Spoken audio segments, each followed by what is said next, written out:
चिंता नहीं है। धीरे धीरे समय बीतता चला गया। तो हुआ क्या, जब धीरे धीरे समय बीता तो राजा उमरपाल सिंह के जो बेटे थे जेबर और नेबर, क्या नाम था, जेबर और नेबर, जब दोनों बच्चे सयाने हुए हैं, शादी योग्य हुए हैं, तो राजा ने अपने दोनों बेटों की शादी सिरसा पाटन से करवाई। कहां से करवाई, सिरसा पाटन। सिरसा पाटन के राजा कौन थे, उमरपाल सिंह तोमर। ये चौहान वंश के थे राजा उमरपाल सिंह, और वो तोमर वंश के थे भक्तों उमरपाल सिंह। तो उमरपाल सिंह जो राजा हैं सिरसा पाटन के, इनकी 3 बेटियां थी। 3 बेटियां जो है बाछल, काछल और आछल। तो सबसे बड़े बेटे के लिए ब्याही गई बाछल और छोटे बेटे नेबर के लिए ब्याही गई काछल। धीरे धीरे समय व्यतीत होता चला जा रहा है भक्तों। दोनों बेटों की शादी की है राजा उमरपाल सिंह ने। दोनों वरवधुएं घर पर आई हैं। महलों में हंसी खुशी के साथ समय व्यतीत हो रहा है। धीरे धीरे शादी के 10-12 वर्ष व्यतीत हो गई। राजा जेबर और नेबर की शादी हुई, लेकिन एक भी रानी ने अपनी कोख से बेटा बेटी को जन्म नहीं दिया। जब जन्म नहीं दिया भक्तों, तो आज राजा उमरपाल सिंह को बहुत चिंता होने लगी। कहने लगी हमारी 2 वरवधुएं हैं घर में, लेकिन हमारे घर में एक भी पुत्र पुत्री का जन्म नहीं हुआ है। हमारा कैसा भाग्य है और कैसे हमारा राज्य आगे चल पाएगा। हमारे बाद तो हमारे बेटे राज्य को चलाएंगे, लेकिन हमारे बेटों के जाने के बाद राज्य का उत्तराधिकारी कौन बनेगा। राजा को चिंता हो रही है। धीरे धीरे भक्तों समय व्यतीत होता जा रहा है।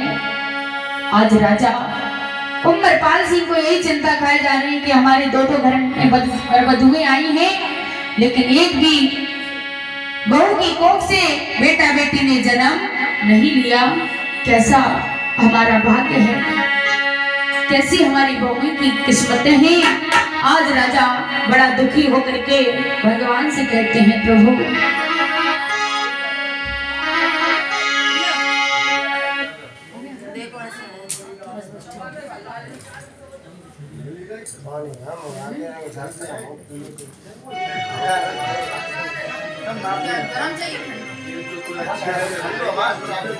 तो भक्तों हुआ क्या,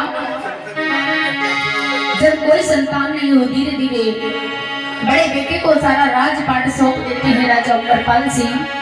स्वयं प्रभु का भजन करने लगे हैं। एक दिन हुआ क्या, राजा जेबर सिंह जो है सुबह उठे और उठ करके ब्रह्म मुहूर्त में टहलने के लिए जब महलों से बाहर निकले हैं भक्तों, तो जाति की मेहतरानी एक थी। कौन थी, जाति की मेहतरानी गलियों को जो साफ किया करती थी वो है। गली में झाड़ू लगा रही है और राजा को देखा, क्योंकि राजा के कोई संतान नहीं थी। तो वो मेहतरानी राजा को देख करके कहने लगी, हे भगवान, मैंने निर्वंशी राजा का मुंह देखा है, आज मुझे खाने को भोजन मिलेगा या नहीं, क्योंकि राजा तो निर्वंशिया है और निर्वंशिया का मुंह देख लो तो पूरे दिन की अठैन हो जाती है। मेहतरानी ने जमीन पर गले को पटक दिया, 3 बार उसने झाड़ू मारी, मुंह फेर कर खड़ी हो जाती है। राजा ने मेहतरानी के मुख से ऐसे बोल सुने तो राजा के पैरों तले जमीन खिसक जाती है। राजा कहने लगे कि हे प्रभु, यदि मेरे घर एक भी बेटी बेटा होता तो जाति की मेहतरानी ऐसे बोल नहीं बोल पाती। माताओं बहनों, कहा जाता है कि जिस माँ के बेटा बेटी ना हो वो तो चलो जिंदगी बिताना भी चाहती है, लेकिन समाज उसे जीने नहीं देता है। बांझ बांझिन कह करके उसका बुरा हाल कर देते हैं, नहीं जीने देते हैं। ऐसे ही राजा आज बड़ा दुखी है। मेहतरानी की जैसी बोल सुने हैं, राजा के पैरों तले जमीन खिसक जाती है। राजा मन में विचार करने लगे कि जात की मेहतरानी है, मैं इसका कुछ भी करवा सकता हूँ, लेकिन नहीं, इसका दोष नहीं, दोष तो मेरी किस्मत का है, क्योंकि हमारे रानी की कोख से किसी बेटा बेटी ने जन्म नहीं लिया। आज राजा मन में कह सोचने लगे हैं, बोले हैं क्या, बोले क्या कि एक बार भूपत मन माही और भई गिलानी मोरे सुतनानी। राजा महत रानी की कही हुई बात कलेजे को छलनी कर रही है। वक्त तो मन में विचार करते हैं राजा, कहने लगे हैं प्रभु, आज तूने मुझे बेटा बेटी नहीं दिया तो जात की महत रानी ने ऐसे बोल बोले हैं, मुझसे सहन नहीं होते हैं, मैं क्या करूं। रो करके राजा आज कहने लगे हैं प्रभु, क्या बोले हैं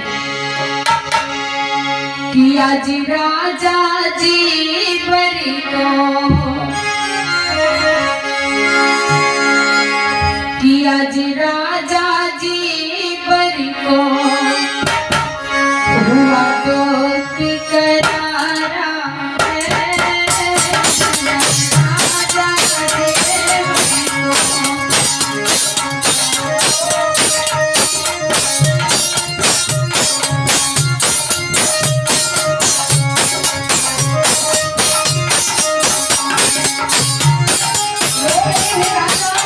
राजा को कोई तसल्ली नहीं दिलाने वाला है। राजा रो रहे हैं, आंखों से आंसू बह रहे हैं भक्तों। और क्या हुआ, आज राजा जी बरी को हुआ तो की करार है, आज राजा जी बरी को हुआ तो की करार है। आज सोच रहा हूँ पति, आज सोच रहा नरपति, गुरभाग हमारा है, सोच रहा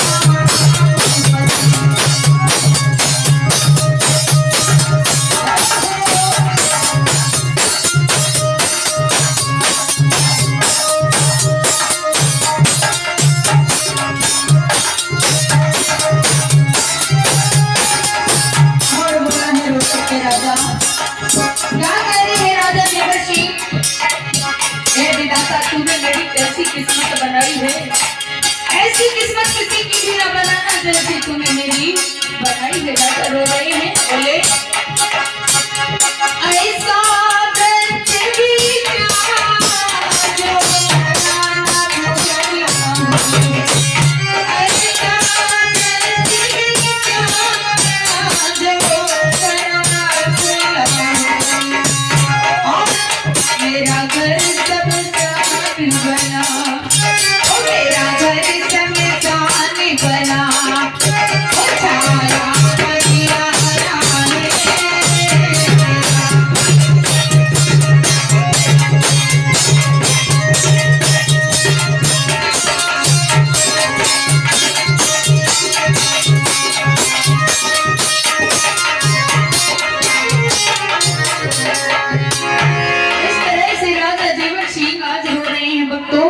महत रानी की कही हुई बात उनके हृदय को छीनी कर रही है। महत रानी से कुछ नहीं कहा, अपना उदास चेहरा लेकर के राजा देवर्षि महलों में लौट करके आ जाते हैं। जब महलों में लौट करके आए,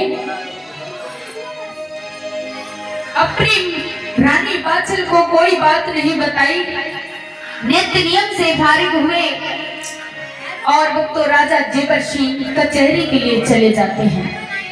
कहाँ चले गए, कचहरी के लिए। देखिए जो बात महत रानी ने कही थी, वो राजा ने एक भी बात अपनी रानी बाचल को आकर के नहीं बताई, अपने दिल में ही वो बात रखी और नित्य नियम से फारिग हुए, स्नान ध्यान किया और वक्त कचहरी के लिए निकल जाते हैं। जब कचहरी के लिए चले गए तो इधर क्या हुआ, राजा कचहरी में जब पहुंचे हैं तो पूरा दिन सोच विचार यही करते रहे कि आखिर मुझे क्या करना चाहिए, मैं राज्य को चलाऊं या फिर अपने प्राणों को त्याग दूं, क्योंकि प्रजावासी वासी मुझसे निर्वंशीय कह करके बुलाते हैं। अब तो जात की महतरानी ने मुझसे ऐसे बोले हैं, अब मुझसे बर्दाश्त नहीं होते हैं। राजा जेवर सिंह बहुत दुखी है। पूरा दिन कचहरी में यही सोच विचार करते करते उनको ये पता नहीं चला कि शाम कब हो गई और मुझे महलों में जाना है कि नहीं जाना है, भूल गए। देखिए, कहते हैं कि चिंता बड़ी चिता से होती है। राजा को बहुत चिंता हो गई। जब राजा लौट करके महलों में नहीं आए भक्तों, तो इधर रानी वाचल को चिंता होने लगी। रानी वाचल ने मन में विचार किया, महाराज हमारे शाम होने से पहले ही समय से घर पर आ जाया करते थे, लेकिन आज ऐसी कौन सी बात है जो हमारे महाराज घर नहीं आए? आखिर कौन सी बात है? अब तो शाम हो गई है, भोजन करने का समय हो गया, लेकिन हमारे महाराज लौट करके नहीं आए।